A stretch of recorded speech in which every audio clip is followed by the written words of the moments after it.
Subversion is the term, if you look in a dictionary or criminal code to that matter, usually is explained as a part of activity to destroy things like religion, government system, political, economical system of a country. And usually it's linked to espionage and such romantic things as blowing up bridges, sidetracking trains, cloak and dagger activity in Hollywood style. What I'm going to talk about now has absolutely nothing to do with the cliché of espionage or KGB activity of collecting information. So the greatest mistake or misconception, I think, is that whenever we are talking about KGB, for some strange reason, starting from Hollywood movie makers to professors of political science and quote-unquote experts on Soviet affairs, Kremlinologists as they call themselves, they think that the most desirable thing for Andropov and the whole KGB is to steal blueprints of some supersonic jet, bring it back to Soviet Union and sell it to the Soviet military-industrial complex. This is only partly true.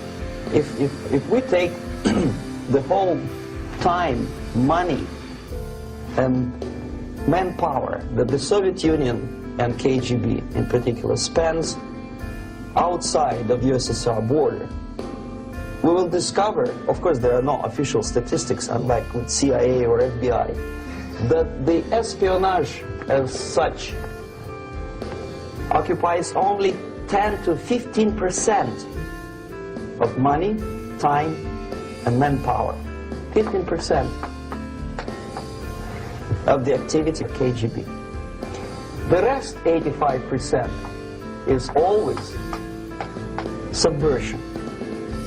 And unlike a dictionary of English, Oxford Dictionary, subversion in Soviet terminology means always a destructive, aggressive activity aimed to destroy the country, nation, or geographical area of your enemy. So there's no romantics in there, absolutely. No blowing up bridges, no microfilms in Coca-Cola cans, nothing of that sort. No James Bond nonsense. It's most of this activity is overt, legitimate, and easily observable if you give yourself time and trouble to observe it. But according to the law and law enforcement systems of the Western civilization, it's not a crime. Exactly because of misconception, manipulation of terms. We think that subverter is a person who is going to blow up our beautiful bridges. No, subverter is a student who comes for exchange, a diplomat, an actor, an artist, a journalist like myself was 10 years ago. Now, subversion is an activity which is a two-way traffic. You cannot subvert an enemy which doesn't want to be subverted. If you know history of Japan, for example, before 20th century, Japan was a closed society. The moment a foreign boat comes to the shores of Japan, the Imperial Japanese Army politely tells them to get lost. And if American salesman comes to the shore of Japan, let's say 60 or 70 years from now back, and says, oh, I have a very beautiful vacuum cleaner for you, you know, with the good financing, please leave us, we don't need your vacuum cleaner. If they don't leave, they shoot them to preserve their culture, ideology, traditions, values intact. You were not able to subvert Japan. You cannot subvert Soviet Union because the borders are closed. The media is censored by the government. The population is controlled by the KGB and internal police. With all the beautiful glossy pictures of Time magazine and Magazine America, which is published by the American Embassy in Moscow, you cannot subvert Soviet citizens because the magazine never reaches Soviet citizens. It's collected from the newsstands and thrown to garbage can. Subversion can be only successful when the initiator, the actor, the agent of subversion has a responsive target. It's a two-way traffic. United States is a receptive target of subversion. There is no response similar to that one from United States to the Soviet Union. It stops halfway somewhere. It never reaches here. The theory of subversion goes all the way back 2,500 years ago. The first human being who formulated the tactics of subversion was a Chinese philosopher by the name of Sun Tzu.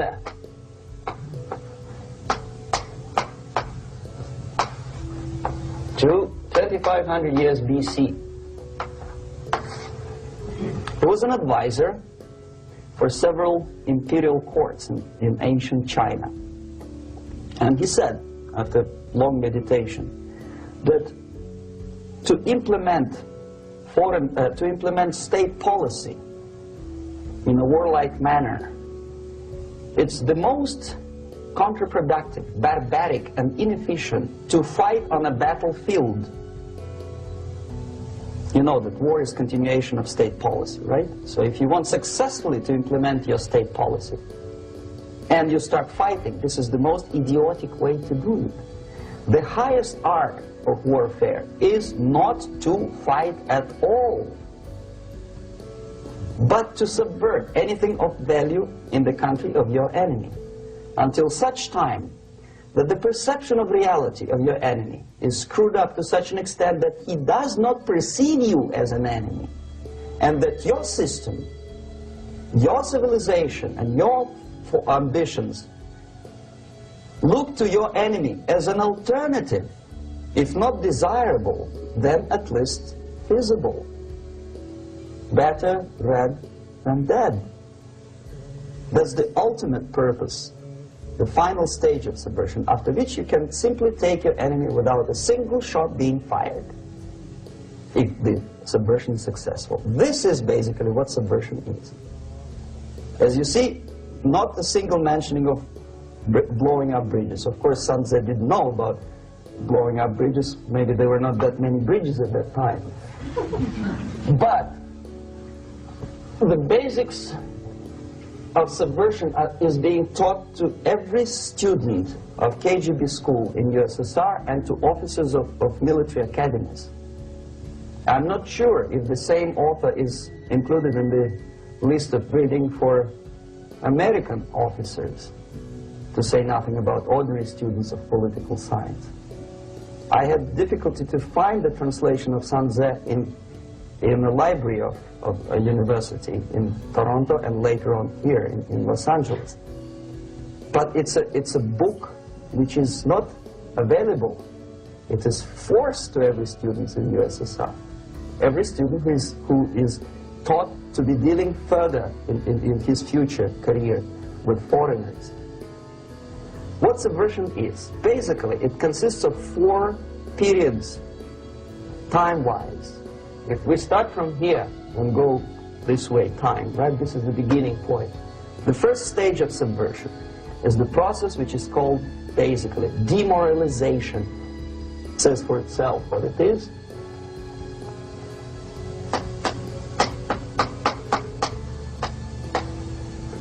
It takes from, say, 15 to 20 years to demoralize a society. Why 15 or 20 years? This is the time sufficient to educate one generation of students or children. One generation, one lifetime span of a person, a human being, which is dedicated to study, to shaping up the outlook, ideology, personality. No more, no less. Usually it takes from 15 to 20 years. What it includes? It includes influencing, or by various methods, infiltration, propaganda methods, direct contacts, doesn't really matter. I will describe them later. Of various areas where public opinion is formulated or shaped: religion, educational system, social life, administration, law enforcement system, military, of course, and labor and employer relations, economy. Okay? 5 areas. I will not write them down because we'll not have enough space. Sometimes when I describe all the methods, students ask me question, are you sure this is the result of the Soviet influence? Not necessarily. You see, the tactic of subversion, about which I'm talking, is similar to the martial art, the Japanese martial art. If some of you are familiar with that tactic, probably you will remember that if an enemy is bigger and heavier than yourself, it would be very painful to resist his direct strike. If a heavier person wants to strike me in the face, it would be very naive and counterproductive to stop his blow. The Chinese and Japanese judo art tells us what to do. First to avoid the strike, then to grab the fist and continue his movement in the direction where it was before, right? Until the enemy crashes in the wall. You see? So, what happens here? The target country obviously does something wrong. If it's a free democratic society, there are many different movements within the society. There are obviously, in every society, there are people who are against this society. They may be simple criminals, ideologically in disagreement with the state policy, conscientious enemies, simply psychotic personalities who are against anything, right? And finally, there are a small group of agents of a foreign nation, bought, subverted, recruited, right? The moment all these movements will be directed in one direction, right? This is the time to catch that movement and to continue it until the movement forces the whole society into collapse, into crisis, right? So that's exactly